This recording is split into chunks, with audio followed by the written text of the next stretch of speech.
ক্ষমা হলো না। ক্ষমা চাইতে চাইতে যখন রাধারানীর মান ভাঙলো না, চলে গেলেন গোবিন্দ কুঞ্জ ছেড়ে। আর যেই না চলে গেছে না, কুঞ্জের বাইরে একটা বৃক্ষে ডালে বসেছিল সুখসা। রাধা গোবিন্দ পোষা পাখি। সুখ হলো কৃষ্ণপক্ষ, শাড়ি হলো রাধা পক্ষ। এখন সুখ শাড়িকে ডেকে বলছে, এই যে শাড়ি, ও শাড়ি, বলি এই তোমার রাধারানীর গুণের মহিমা, এই তোমার কৃপাময়ী, এই তোমার কৃপাময়ী। হ্যাঁ, জগতের নাথ প্রাণনাথ চরণ ধরে কেঁদে গেল, সেদে গেল। ক্ষমা তো দূরে থাকা, একবার ফিরে পর্যন্ত চাইল না। ছি ছি ছি ছি ছি।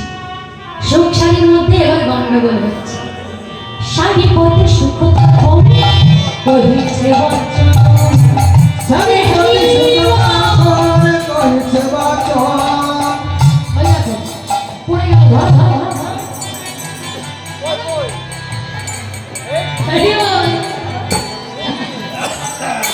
আমার ঘুম পাচ্ছে। মাঝে মাঝে একটু কাজ করো, তাহলে দেখবে ঘুম পাবে না। মাঝে মাঝে হাত তোলো, উলু দাও। ওরা উলু করে বেরিয়ে গেছে, দাও তো দেখি তোমরা কেমন উলু দিতে পারো, দাও তো দেখি, তাহলে বুঝবো সবাই জেগে আছে। সব মরার মতন বসে আছে দেখি। শাড়ি পথে সুখতা হয়, শাড়ি পথে সুখতা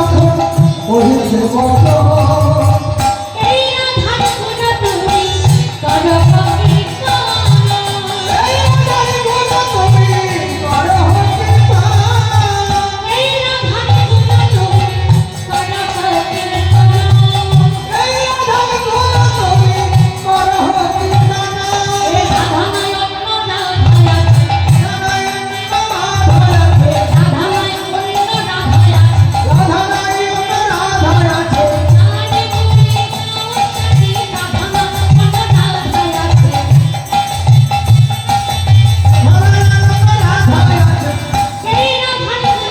করো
গোবিন্দ চলে গেছে, ঠিক হয়েছে।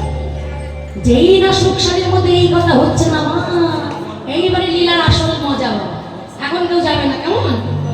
যেই না এই কথা বলেছি, রাধারানী চিন্তা করছে, এই রে গোবিন্দ তোমার চরণের কাছে বসেছিল, সুখ মুখে শুনি ধরি হইছে বচন, সুখ মুখে শুনি ধরি হইছে বচন, আপনার চরণ পদ্ম করে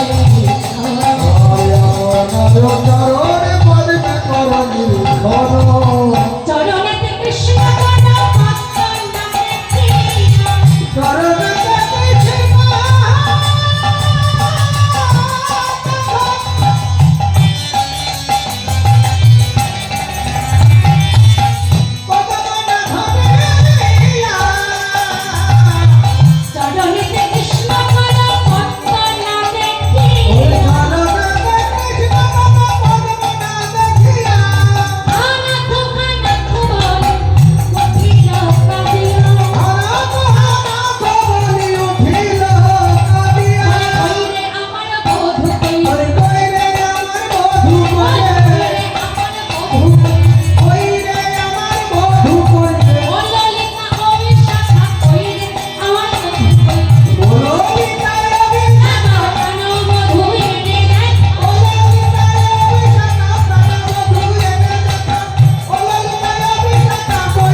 ছিল, মধু আমার কোথায় গেল?